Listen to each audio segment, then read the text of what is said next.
Welcome back to the ABC of EDC. Just a quick one, in and out. Working on a much larger video. Didn't quite get it finished in time. Throwing this one up. We have got a little unboxing here of a Timex. This is part of the Commander Endeavour collection, apparently, over at Timex.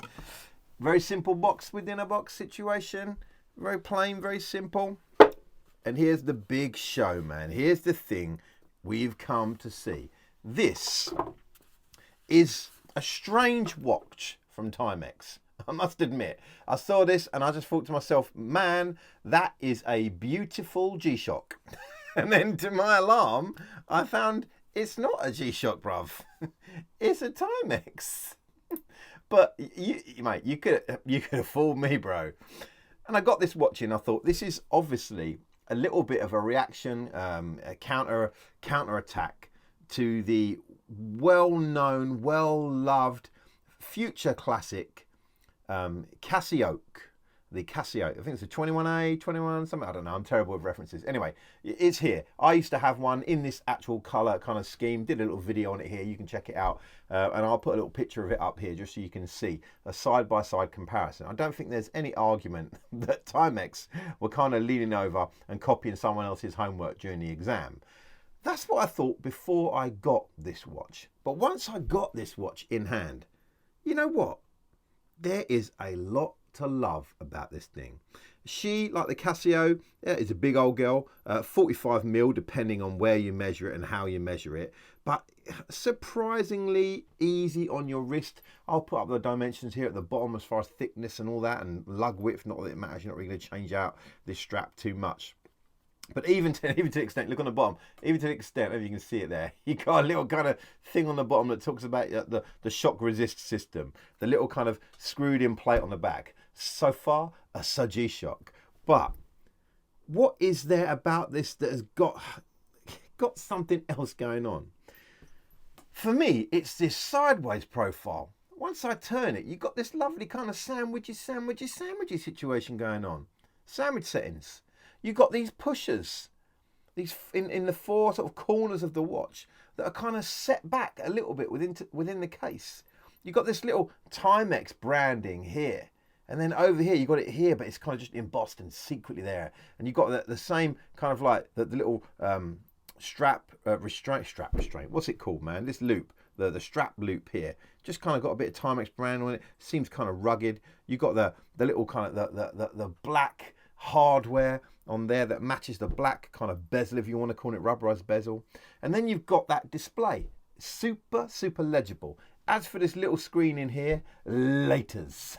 Like laters, with my old eyes being able to read that.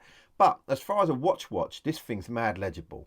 Now, if I read you the blurb from Timex on this, man, it tells you about all kinds of settings. Do you know what I mean? It talks about the layered green dial, embossed indices. It's got 100 meters water resistance. Apparently, luminescent hands and markers, extra large tactile pushers, weld time for 48 cities, apparently, chrono, timer, alarms, all sorts of stuff. But for me, I'm using my phone for an alarm, bro. Or I'm using my actual alarm for an alarm. I ain't using my watch, do you know what I mean? For me, this is just kind of one of those rugged, fly around, bash it, who cares about it. I think it's just over 100 quid, this watch. So not peanuts, but really not a lot for what you're getting, which I think will be a watch that will probably just last and will look good. Let me just throw it on my wrist. Now I'll put some B-roll in here as much as I can.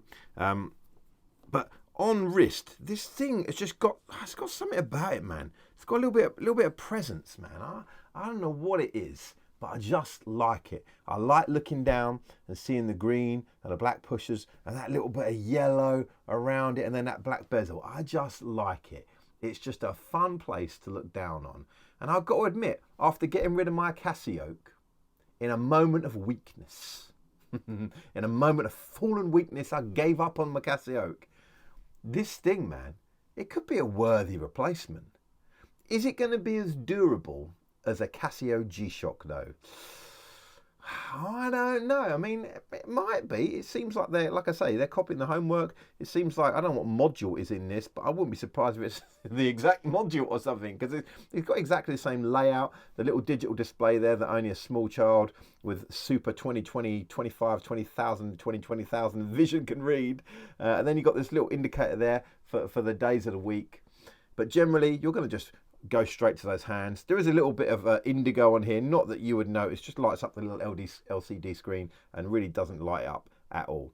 But for me, it's just the way it feels, the way it looks. And for me, anything kind of green takes on, or green or brown or that kind of desert colour, takes on that sort of military vibe, and I like it. I'm a bit of an armchair military kind of guy, you know what I mean? Never seen no war, never wanted to, but like to wear green stuff.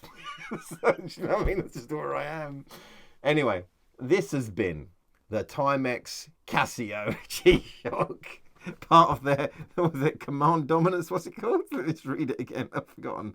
The Command Endeavour collection. So yeah, I can recommend this watch, actually. I can recommend it. It's a great little watch, man. Does it, you know, will it make you just miss having a Casio G-Shock? Probably. But it's well worth checking out.